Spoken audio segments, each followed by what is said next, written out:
Pour ce nouveau numéro de Décodeur, on est ici à Charleroi et on va parler d'une discipline qui est assez méconnue, qui est le mapping vidéo. Hello Denis. Salut Corinne. Bienvenue dans l'émission. Merci d'avoir fait appel à moi. Alors tu vas laisser de côté ton carnet dans lequel tu gribouilles pour faire de la télé. Je vais essayer en tout cas. Alors tu m'emmènes pour ta première émission sur une discipline qui me parle pas beaucoup en fait, qui est le mapping vidéo. Alors mapping vidéo, c'est un vaste sujet, pas évident à définir, et donc ce que je te propose c'est de ne pas le définir moi-même, mais d'aller rencontrer quelqu'un qui le fera à ma place. Ok, alors moi de mon côté je vais aller retrouver le décodeur du jour qui est en fait Arnaud. Arnaud qui est business développeur à l'étranger en mapping vidéo et qui va un petit peu nous expliquer la part artistique et la part technologique de cet art. Et moi de mon côté je vais de ce pas rejoindre Mauro qui est à la tête des Dirty Monitor depuis un peu plus de 20 ans. Mauro Cataldo, membre fondateur de la société Dirty Monitor. Je suis directeur artistique entre autres. Et moi, ma passion, c'est évidemment la famille et l'image et Dirty Monitor. Voilà, c'est un tout. Et quand je parle de la famille, ce sont évidemment tous les amis qui m'entourent. Et je pense qu'une partie des shows généralement que je produis, c'est pour faire plaisir aux gens que j'aime.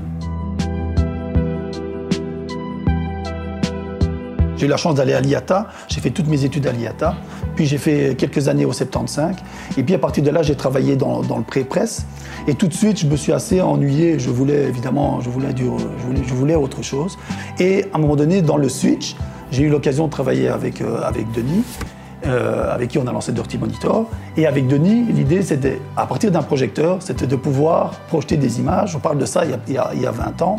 Et tout de suite, ça a été très urbain de notre part. On a été dans les rues, on a commencé à projeter. On se baladait, on faisait brûler les bâtiments, on faisait courir des animaux. Et donc, les gens réagissaient super bien. Puis, on a été dans les clubs. Et à partir de là, est né quelque part le VJing. Ça veut dire de suivre le DJ en musique et de le suivre en images. Et ça, tout de suite, pour moi, ça a été une passion d'entendre les musiques, de sentir la musique et de pouvoir proposer des images. C'était l'idée vraiment d'avoir cette synchronisation avec le DJ. Et au fur et à mesure, cette musique m'a donné l'envie de créer des images. Et aujourd'hui, on crée des images sur mesure. Je pense qu'on est vraiment un collectif. Et sans s'en rendre compte, ce collectif nous a permis justement de faire de la créativité, d'être très créatif, d'être très technique. Les mappings, les immersifs, ce genre de choses, on en a beaucoup aujourd'hui. Comment aujourd'hui se démarquer de ça? Mais c'est peut-être comme on fait, c'est d'être toujours à la recherche des nouvelles technologies, toujours être à la recherche du son. Moi aujourd'hui, mon but c'est de sublimer et d'aller encore de l'avant. Bonjour Mauro, merci de nous accueillir ici à Charleroi. Alors Dirty Monitor, c'est quand même quelque chose de conséquent et de très important dans le paysage graphique, artistique belge. Je pense vraiment que vous avez été, toi et toute ton équipe des Dirty Monitor, vous avez été des précurseurs. Qu'est-ce que tu en penses? Globalement, je pense où on est aujourd'hui précurseur, c'est justement de mêler déjà le collectif. C'est un collectif d'artistes, donc il y a beaucoup d'idées qui fusionnent, il y a beaucoup d'éléments qui fusionnent. La technique, partie très importante de la réussite. Donc gérer la technique, gérer la créativité, gérer tout ça. Donc c'est vrai qu'en soi déjà, avec une équipe de 20 ou 30 personnes, en soi déjà, c'est déjà une bonne épreuve déjà. Alors je sais que dans ton parcours, il y a eu plusieurs étapes. Qu'est-ce qui t'a fait passer du VJing au mapping? Je pense que le VJing me plaisait parce que le fait de travailler en musique, le fait de ressentir le public déjà, parce que le public réagit directement en live, c'était vraiment très, très important. Après, avec les années, les projecteurs sont devenus de plus en plus puissants. On peut attaquer des surfaces qui sont beaucoup plus grandes. Et donc du coup, l'évolution technique? L'évolution technique était évidemment que Orphée travaillait dans un bureau d'architecture. Il m'a dit, écoute, moi, un plan, je te le fais assez rapidement. Mais on a été vraiment les premiers à utiliser une vraie 3D mapping. Avant, c'était principalement des photos. Et c'est ça qui nous a évidemment projeté. Et puis évidemment, tout le reste, la créativité, les éléments. Mais le premier BD mapping, nous avons fait les personnages de BD en 3D. Ça avait été contesté un peu au départ, mais après, tout le monde l'a bien réceptionné, surtout au niveau des effets. Ça t'a offert une possibilité de faire passer un message, de faire passer une émotion.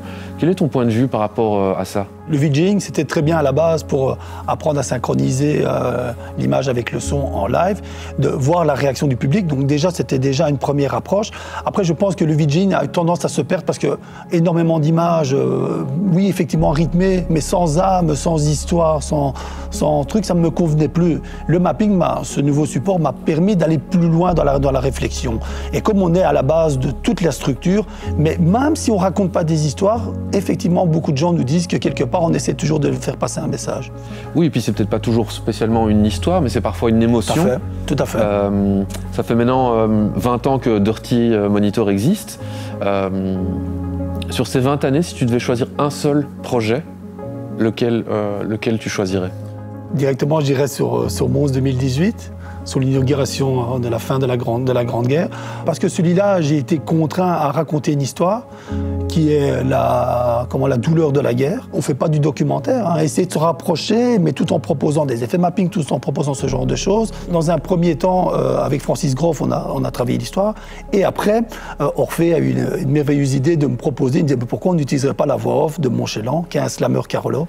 Et à partir de là, j'ai créé le personnage, le soldat inconnu, qui est représenté par Montchélan. Et lui, directement avec sa voix off et son interprétation et son texte et son écrit, a donné une vraie âme. Et à partir de là, aujourd'hui, j'en parle souvent de ce projet, mais je pense que c'est tout un mélange de 20 ans d'expérience. Dites ma lutte qu'elle est vaine, qu'elle est d'une autre époque. Pourtant ce n'est pas ma haine qui est en train de détruire l'Europe. Certains disent que je brasse du vent, que mon utopie est morte, que je ferais mieux d'écrire mon combat sur un bulletin de vote. En plein monstre, c'était vraiment une idée qui était géniale, je pense. Et si, maintenant question un peu piège, si maintenant je te propose le budget, le lieu et le contexte que tu veux, ton projet idéal, ton projet ultime, qu'est-ce que ce serait? En fait, mon projet ultime, je pense que je l'ai dans la tête. Et ce n'est peut-être pas vraiment ni en immersif, ni en mapping, mais plutôt d'essayer de rassembler les gens dans une vraie expérience sensorielle. Je pense qu'il y a moyen d'aller encore plus loin. On parlait de performance, de slammer, ce genre de choses. Ça, c'est quelque chose qui me plairait bien. C'est vraiment travailler sur un vrai concept, plus proche du public encore. Oui, ça me plairait bien. Mon cher Moreau, je me permets de t'offrir ceci. Ah mais merci Denis, il est génial. Tu en feras ce que tu veux, tu pourras peut-être l'animer dans un prochain projet.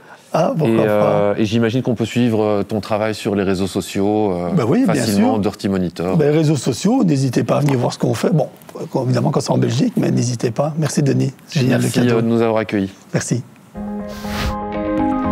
On est ici dans le centre de Charleroi et je vais partir à votre rencontre pour vous demander ce que représente pour vous, ce que signifie pour vous le mapping vidéo. Le mapping vidéo, j'ai déjà vu ça notamment à Disneyland Paris, à Paris Daïsa. Pour moi, le mapping vidéo, c'est une projection d'œuvres sur les murs, de jeux et lumière. Le mapping, pour moi, c'est projection d'images en 3 dimensions. Voilà. Les petits sont émerveillés par ça. Même nous, les plus vieux, je vais dire, ils sont... Waouh. Vraiment, ça m'a impressionné même. Parce que c'était des choses que j'avais jamais vues. On peut voir des personnages sortir des portes alors que c'est juste vraiment projeté sur le château. Donc ouais, ça peut donner vie. Je trouve ça super sympa.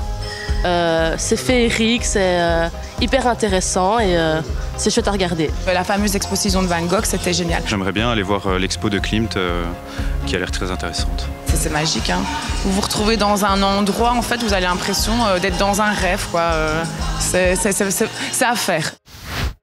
Alors Arnaud, ça fait déjà plusieurs années que tu es dans le mapping vidéo. Tu t'occupes en fait du développement à l'étranger. Moi, au départ, au début de l'émission, je pensais que le mapping, c'était aussi des spectacles son et lumière, mais c'est bien autre chose que ça. Oui, effectivement. Donc le mapping, ça fait partie des spectacles son et lumière, mais effectivement l'approche est assez différente. Là où un son et lumière va principalement travailler justement avec des spotlights, donc de la mise en lumière architecturale pure et dure, la vidéoprojection va permettre évidemment beaucoup plus de possibilités, notamment le fait de réellement faire coïncider les effets 3D avec l'architecture du bâtiment pour créer des illusions d'optique. Et ça, c'est vraiment ce qu'on appelle le vidéomapping. On peut travailler sur des bâtiments, on peut travailler sur des véhicules, on travaille sur des hologrammes, sur des rideaux d'eau, des fontaines. Dès qu'il y a un support tangible qui est capable de capter la lumière, en fait. Créer de la magie? Créer de la magie, c'est vraiment ça, effectivement, c'est déformer des bâtiments, les faire vivre, les faire se transformer. Et vraiment, là, c'est de la magie, mais sans casque, en fait. C'est de la réalité augmentée sans device. Alors justement, on pourrait se demander finalement quelle est la part artistique de cette discipline et quelle est finalement la part plus technique. C'est un art numérique. C'est ça, c'est un art numérique, effectivement, dans sa plus pure définition, c'est-à-dire qu'on utilise des outils technologiques pour créer de la performance artistique. Et vraiment, l'un ne va pas sans l'autre. La technique du mapping, c'est à la base quelque chose qui a été... C'est des outils technologiques qui existaient, qui ont été détournés de leur usage principal pour en faire justement des outils de mapping. Donc évidemment, la technique est en amont, et ensuite, une fois que la technique est maîtrisée, une fois que le modèle 3D du bâtiment est constitué, alors après vient l'artistique qui va donner vie au spectacle. En fait, on sort du cadre de l'écran, donc ça nous amène des contraintes, mais aussi justement pas mal d'opportunités de raconter des histoires. Donc souvent, on va créer un fil narratif, quel que soit le thème qu'on aborde lors de l'événement. On peut justement sublimer ce bâtiment, en raconter l'histoire d'événements qui y sont associés. On va parler de génération. Les nouvelles générations, elles ont l'habitude, elles jouent avec des jeux vidéo, etc. Mais si on prend plutôt des anciennes générations, est-ce que finalement c'est facile pour eux d'aborder le mapping vidéo? Ça peut être un peu compliqué, non ?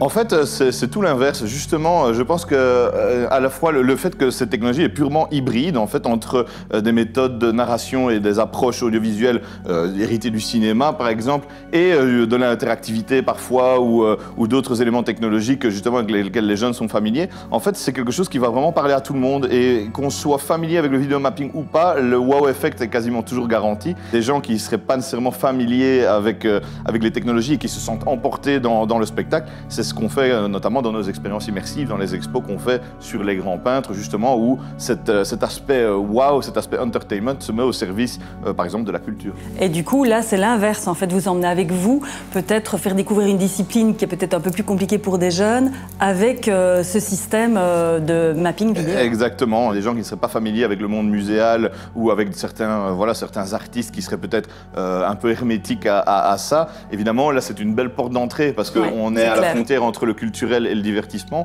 et donc le fait d'aborder ça comme ça, souvent on est très fiers quand à la fin de notre expo Van Gogh, les gens disent « Waouh, maintenant j'ai envie d'aller voir les vraies œuvres » parce qu'ils comprennent un peu mieux le processus créatif et la vie de l'artiste. Donc vous ne dénaturez pas, hein? Non, vraiment ça c'est quelque chose qui est même dans notre nature profonde, c'est de ne pas dénaturer ni les bâtiments sur lesquels on travaille, ni les œuvres qu'on aborde quand il s'agit d'artistes, ni les histoires qu'on raconte, c'est vraiment de les sublimer au travers de notre propre regard.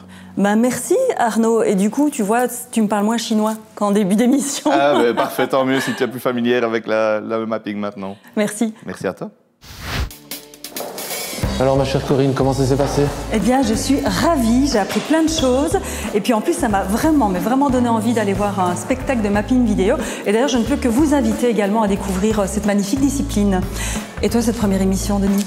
Écoute, première émission, teintée d'un peu de stress et d'appréhension, mais je pense que je serai certainement plus à l'aise lors de la deuxième. Ouais, je suis sûre que c'était parfait. Et d'ailleurs, puisqu'on va vous inviter à nous suivre également sur les réseaux sociaux, pourquoi pas donner votre avis sur cette première de Denis? Bon, je rigole. Non, avec plaisir. Et quand même une petite mention plus, clairement. Et d'ailleurs, je suis un petit peu jalouse parce que j'ai vu que tu avais gribouillé, je n'oserais plus le dire maintenant, un portrait de l'invité. Oui, j'ai fait le portrait de Mauro et je pense qu'il a d'ailleurs déjà encadré. Moi, si j'en avais de moi, je l'encadrerais aussi. La prochaine fois, promis. Au mois prochain? Au mois prochain. Ciao! À bientôt.